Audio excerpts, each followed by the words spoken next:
नमस्कार, स्वागतम। आज के अंक में एक ऐसे प्रयोग को देखेंगे, उस प्रयोग की विधि को जानेंगे जिसको नियमित रूप से करके निश्चय ही हम अपने मस्तिष्क को अत्यधिक शक्तिशाली बना सकते हैं।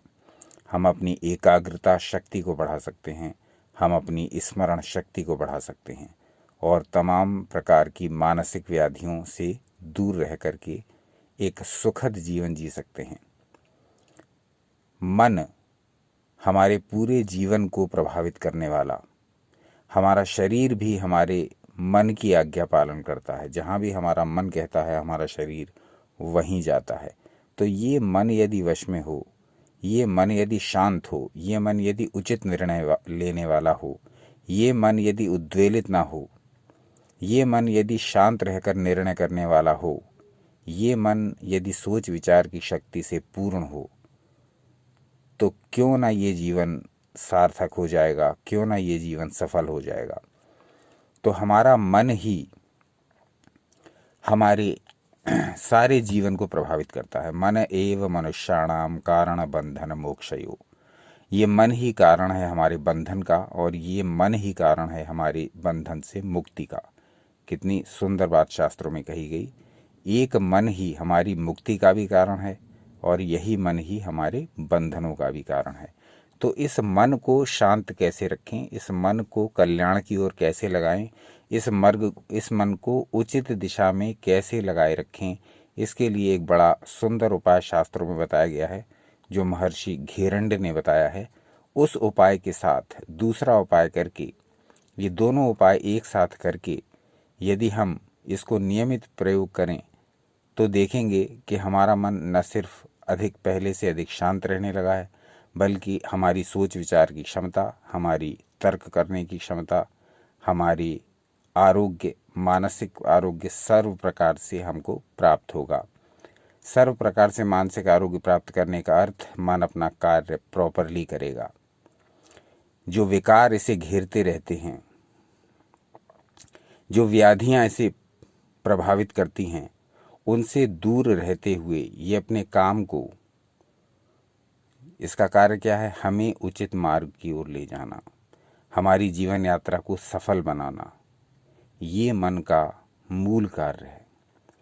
और मन चूंकि संसार में हम रहते हैं तो संसार में हमें भटकाता रहता है। इस भटकन से बचने के लिए और अपने को मोक्ष मार्ग की ओर, अपने को उन्नति के मार्ग की ओर, अपने को कल्याण के मार्ग की ओर ले जाने के लिए ये प्रयोग बड़ा हितकर है, बड़ा उपकारी है, बड़ा इफेक्टिव है। तो इस प्रयोग को जानेंगे किस प्रकार से इसे करना है। इसकी विधि को जान करके इसको यदि नियमित रूप से करेंगे, क्योंकि इसमें अधिक समय लगता नहीं, इसको नियमित रूप से करेंगे तो निश्चित रूप से इसके लाभ हमें दृष्टिगोचर होंगे। हमारा जीवन उन्नति की ओर बढ़ेगा, हमारा मन हमें कल्याण मार्ग की ओर अग्रसर करेगा, शांत रहेगा, हमारी एकाग्रता शक्ति बढ़ेगी, स्फूर्ति बढ़ेगी, हमारी स्मरण शक्ति बढ़ेगी। यानी प्रत्येक प्रकार से जीवन को उन्नतिशील बनाने के लिए ये जो मन हमें मिला है ये अपना वही कार्य करेगा, प्रॉपर कार्य करेगा, जिसके लिए प्रकृति ने इसे बनाया है, कल्याण मार्ग की ओर जाने के लिए। और फंसे हुए हैं हम संसार के चक्र में और बुरी तरह से अपने जीवन को अव्यवस्थित और अस्त व्यस्त रूप में जी रहे हैं। ये सब ना होगा यदि मन हमारे वश में हो। वश में हो का अर्थ ये कि हम इसको उचित मार्ग की ओर मोड़ सकें, ले जा सकें। अभी तो ये चंचल इंद्रियों के वश में आकर के हमें यहाँ वहाँ दौड़ा रहा है। अपने आसपास की स्थिति देखेंगे, अपनी स्वयं की स्थिति देखेंगे, अपने जानने वालों की स्थिति देखेंगे तो पाएंगे कि मन से ही सब परेशान हैं। शरीर कितना भी स्वस्थ हो, यदि मन अपना कार्य उचित प्रकार से नहीं कर रहा है तो इसका परिणाम क्या होता है ये हम अपने आसपास के लोगों के यदि जीवन को टटोलें और अपने स्वयं के ही अनुभवों को देखें, स्वयं के ही जीवन पर दृष्टिपात करें, तब हमें स्वयं ये ज्ञात हो जाएगा कि ये मन हमें क्या क्या दिखाता है, किस किस दौड़ में लगा देता है और किस प्रकार से एक साधारण जीवन को एक दुखी जीवन के रूप में परिवर्तित कर देता है। सारे दुष्कर्म इसी मन की देन है और सारे सुकर्म भी इसी मन की देन है। इस मन को किस मार्ग पर लगाना है, इसके लिए हमें विवेक मिला है, विवेक का प्रयोग करना है। लेकिन यहाँ एक जो प्रयोग ऐसा है कि ये मन की शक्ति को स्वतः ही बढ़ाता रहता है। बस आवश्यकता है कि इस कार्य को नियमित करें, इस पद्धति को नियमित अपनाएं, इस अभ्यास को रेगुलर करें। तो कैसे करना है? जैसा कि इस श्लोक में बताया गया, अपनी पहली उंगली की सहायता से दोनों कानों के छिद्रों को बंद कीजिए। पहले किसी भी अवस्था में बैठिए, परंतु आपकी स्पाइन सीधी होनी चाहिए, आपके कंधे, आपकी गर्दन सीधी होनी चाहिए। अब इस पोजीशन में बैठ करके अपने दोनों कानों के छिद्रों को बंद कर लीजिए, दोनों हाथ की पहली उंगली से। अब आपने दोनों कर्ण छिद्र अपने बंद कर लिए। बंद कैसे करना है कि ना तो बहुत हल्के, यानी कि बाहर का साउंड आता रहे, इस प्रकार भी बंद नहीं करना है, और ना बहुत प्रेशर के साथ कि आपने पूरा जोर लगा दिया दोनों उंगलियों से और कान में दर्द होने लगा, इतना प्रेशर लगा दिया, इतना नहीं। आपको मीडियम दबाव रखना है। प्रेशर आपका संतुलित होना चाहिए। दोनों उंगलियों से दोनों कानों के छिद्रों को बंद करिए, परंतु प्रेशर संतुलित दीजिए। ना बहुत हल्का आपको छोड़ना है जिससे कि बाहर का साउंड आता रहे, और न ही आपको बहुत तेज़ प्रेशर देना है। अब इस अवस्था में दोनों कानों को बंद रखते हुए अपने हाथों को ऊपर की ओर लाइए, यानी अपनी जो बाकी उंगलियां हैं वो ऊपर की ओर लाइए और फिर नीचे की ओर लाइए, यानी आपको अपने हाथ को घुमाना है। अपर और लोअर उंगली कान में डाली दोनों साइड से। अब अपनी जो उंगलियां हैं बची हुई, इन उंगलियों को ऊपर और नीचे घुमाइए बार बार। 8 से 10 बार तक इसको करिए। अब ये आपके कान के रंध्रों की, आपके भीतर के कर्ण की मालिश हो गई। यानी कर्ण के भीतर का जो भाग सुप्त पड़ा रहता है, जो आप उसको किसी काम में नहीं लेते, उसमें ब्लड का सर्कुलेशन, उसमें ऊर्जा का सर्कुलेशन ये अव्यवस्थित हो जाता है, प्रॉपर हो जाता है, ढीला हो जाता है, मंद पड़ जाता है। तो इसको आपने सक्रिय किया इस विधि से, यानी दोनों कानों में उंगली डालते हुए अपनी बाकी बची उंगलियों को ऊपर और नीचे किया, अपने उंगलियों को घुमाया। अब इससे हमारी ये अंदर का कान के जो भीतर का भाग है ये सक्रिय हुआ, यहाँ ऊर्जा का और रक्त का संचार प्रॉपर हुआ। अब आपको दूसरा प्रयोग करना है। 8 से 10 बार तक इस प्रयोग को आपने कर लिया, जो कि महर्षि घेरंड द्वारा बताई गई विधि है। अब इसमें दूसरा प्रयोग आपको करना है। दूसरा प्रयोग क्या है? इस प्रयोग के करने के पश्चात आपको फिर से दोनों पहली उंगलियां लेकर के दोनों कानों के छिद्रों को बंद कर लेना है। परंतु अब इसमें आपको हाथों को कोई गति नहीं देनी है। कोहनियों को नीचे लटका करके रखना है जिससे कि हाथों पर प्रेशर ना आए। अब इसी अवस्था में आंखें बंद कर लेनी है और अपने दोनों कान के छिद्र बंद रखते हुए अपने भीतर के साउंड को ऑब्जर्व करना है, सुनना है। अब जब आप दोनों कान बंद करेंगे तब आपको अपने भीतर से एक साउंड सुनाई देगा, एक ध्वनि सुनाई देगी। ऐसा लगेगा जैसे ब्लड आपकी बॉडी में दौड़ रहा है, कहीं चटकन सी सुनाई देगी।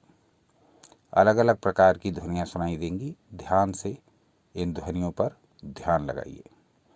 दोनों कान आपके बंद हैं, दोनों आंखें आपकी बंद हैं और आपका पूरा ध्यान लगा हुआ है अपने शरीर के भीतर होने वाली ध्वनियों पर। 2 से 3 मिनट तक निरंतर अपने ध्यान को इसी नाद पर लगाए रखिए जो कि भीतर हो रहा है, जो कि निरंतर हो रहा है। अनहद नाद, भीतर निरंतर साउंड चल रहा है। हम इसे सुन नहीं पाते, परंतु इस विधि से हम इसे सुनने का प्रयास करते हैं। दोनों कान हमारे बंद हैं, आंखें हमारी बंद हैं, बाहर का कोई सीन नहीं दिख रहा, बाहर का कोई साउंड नहीं आ रहा। पूरा ध्यान हमारा किस पर है? अपने भीतर जो परिवर्तन चल रहे हैं, अपने भीतर, अपने शरीर के भीतर जो अंग कार्य कर रहे हैं, अपने शरीर के भीतर जो ऊर्जा का प्रवाह हो रहा है, पूरा ध्यान इस पर लगा है। भीतर क्या क्या साउंड हो रहे हैं, ध्यान से सुनिए, बड़ा इंटरेस्टिंग है ये। अब इसको 2 से 3 मिनट करिए। उसके पश्चात दोनों कानों को मुक्त छोड़ के आँखों को खोल लीजिए। अब इस अवस्था में जब ये प्रयोग आप कर लेंगे, पहले उंगलियों को दोनों कानों में डाल करके हाथों को घुमाने का प्रयोग, और उसके पश्चात दोनों कानों में उंगलियां डाल करके आंखें बंद करके अंदर की ध्वनि को सुनने का प्रयोग। ये 2 प्रयोग आप कर लेंगे तो आप अनुभव करेंगे, इन प्रयोगों को करते ही तुरंत आपको अनुभव होगा कि लंबे समय बाद होने वाला अनुभव नहीं, लंबे समय बाद दूसरे अनुभव होंगे, परंतु ये अनुभव तो आपको तुरंत होगा कि आपको अपना मस्तिष्क अत्यधिक शांत प्रतीत होने लगेगा, अत्यधिक क्रियाशील प्रतीत होने लगेगा, और किसी भी प्रकार की उद्विग्नता जो इस प्रयोग से पहले रही हो, किसी भी प्रकार की चिंता जो इस प्रयोग से पहले रही हो, किसी भी प्रकार की मन को उचाट करने वाली भावना, किसी भी प्रकार की इस प्रकार की भावना जो आपको परेशान कर रही हो, वो सारी भावनाएं आप अनुभव करेंगे कि धीरे धीरे समाप्त हो गई हैं। और जब ये प्रयोग आपके 2 प्रयोग एक साथ करेंगे और इस प्रयोगों के बाद आप स्वयं अनुभव करेंगे कि मस्तिष्क में कितनी अधिक शांति आ गई है, मस्तिष्क कितना अधिक सक्रिय हो गया है, शांत और सक्रिय, शांत भी सक्रिय भी, पीसफुल भी, एक्टिव भी। अब बाहर का कूड़ा कचरा जो आपको परेशान कर रहा था, बाहर की नेगेटिविटी जो आपको परेशान कर रही थी, बाहर की ओवर थिंकिंग जो आपको उद्वेलित किए हुए थी, वो सारी धीरे धीरे समाप्त हो गई है। तो ये प्रयोग एक दिन में जब करेंगे तो ये उसी समय आपको लाभ प्रतीत होगा इसका। और यदि इसको नित्य प्रति करेंगे, डेली एक निश्चित टाइम समय बांध लीजिए, अथवा 24 घंटों में इसको किसी भी एक समय कर लीजिए, आप अनुभव करेंगे कि मस्तिष्क की कार्यक्षमता बढ़ रही है, मस्तिष्क की एकाग्रता बढ़ रही है, मस्तिष्क की स्मरण शक्ति बढ़ रही है। तो एक बड़ा शक्तिशाली प्रयोग है जिसको विभिन्न ग्रंथों और अनुभवों से प्राप्त किया गया है। महर्षि घिरंड ने जो ये प्रयोग बताया है और इसके पश्चात हमने इसमें अपने अनुभव भी जोड़े हैं, उन्हें मिलाकर के ये एक प्रयोग बना है। तो इस प्रयोग को पहले करके देखिए स्वयं पर, और जो भी अनुभव हों उन्हें हमारे साथ शेयर कीजिए, क्योंकि sharing is caring. You and yoga पर भी हमारा यही उद्देश्य रहता है कि जो भी सामग्री आपके हित की हो, जो भी सामग्री आपकी उन्नति में सहायक हो, किसी भी प्रकार की सामग्री, वो हम सब आपके समक्ष लेकर के आते हैं। और निरंतर आपसे यह आग्रह करते हैं कि आपके पास जो इस प्रकार के अनुभव हों वो हमारे चैनल के साथ अवश्य शेयर करें, जिससे कि दूसरे दर्शक, दूसरे श्रोता भी मोटिवेट होते हैं, उनको उत्साह होता है कि आपने ये किया तो उनको भी इस विधि, इस प्रक्रिया, इस मंत्र, इस औषधि से लाभ हो सकता है। तो इस प्रकार इन प्रयोगों को करें, अपने ऊपर इनको आजमाएं और अपने अनुभवों को भी शेयर करें। कल पुनः उपस्थित होंगे किसी दूसरे विषय को लेकर के। जब तक कि हमारे साथ बने रहिए, देखते रहिए अपना चैनल यू एंड योगा। अपना अनमोल समय हमें देने के लिए बहुत बहुत धन्यवाद। सनातन शास्त्रों से जुड़े रहें, सदा आनंदित रहें।